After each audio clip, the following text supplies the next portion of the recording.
Saying, we're talking about how we can lead people who are sleeping to the path of Allah subhanahu wa ta'ala. Saying, how do we lead people who are already quite firm? Say like I go to the Salafi Masjid and there are brothers there who have got very strong qualities, like you're saying, to be strong Muslims. Right. But they're not quite got the right understanding.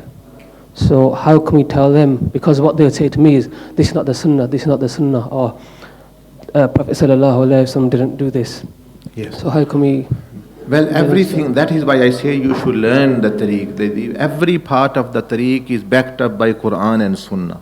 Meaning, you should mention the same things, but in the words of Quran and Sunnah. There's a book called, in English translation as well, called The Path of Muhammad, Tariqa Muhammadiyah. That has all the Quranic and Ahadith evidence from this. So to people like this, like people who are Salafis or Ahlul Hadith, don't say to them, such Shaykh said this, such Shaykh did, my Shaykh said this.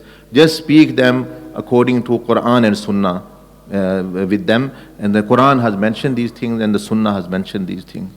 So when you mention Quran and Sunnah, and then in little bit of detail, one can actually mention other things.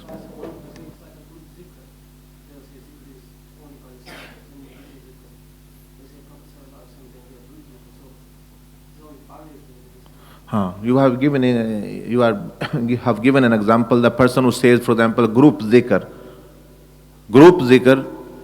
that, and he says that they will say, for example, it is not Sunnah, Rasulullah did not do it. They are lying. They are lying. I can present 30 hadiths of group dhikr. The Quran is full. Where Quran has mentioned don't do group dhikr. Quran has always mentioned mostly the group dhikr. Allazina yazkuruna Allah qiyaman wa qu'udan. Those people who do dhikr of Allah sitting and walking. These are collective things mentioning.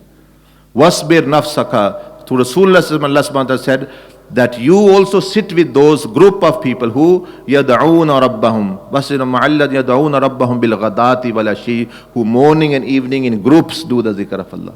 Imam Jalaluddin Suyuti was asked this question. He mentioned 25 hadiths and mentioned to the other group, present one hadith of prohibition. And they had nothing except an asar. Asar, not even a hadith, just a qawl of Ibn Mas'ud, and that is weak as well, he said. How can you present a qawl opposite to the hadith of Sahih hadith? That's books translated in English as well, Imam Jalaluddin Suyuti. So sometimes these people don't have knowledge. So you should have that knowledge. When they say that it is Rasulullah did not do it, when you mention these hadiths with reference, then what can they say? So you have to remove barriers of them. If they don't want to do, say if you don't want to do group zikr, don't do. It's not fard. You do your individual zikr. We don't say the people come and do dhikr. Famous ahadith, numerous ahadith, Bukhari and Muslim, Rasulullah is so famous, almost all Muslims know that when there is a group people of doing dhikr, angels descend, angels cover them, and then they go to the heavens, and Allah subhanahu wa ta'ala asks them what my people were doing, and they say they were doing dhikr, etc. So these are all about groups.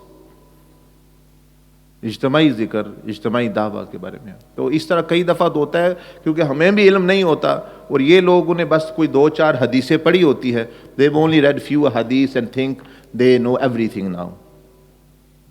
So if there is something is not necessary in the tariq, तो उन्हें कहें कि don't do it. I don't say to मैं आपको क्यों आप उसको कहेंगे ज़िक्र, don't do it. For example, if you think it is against the sunnah, but that's your knowledge, not actually the knowledge of the scholars and ulama.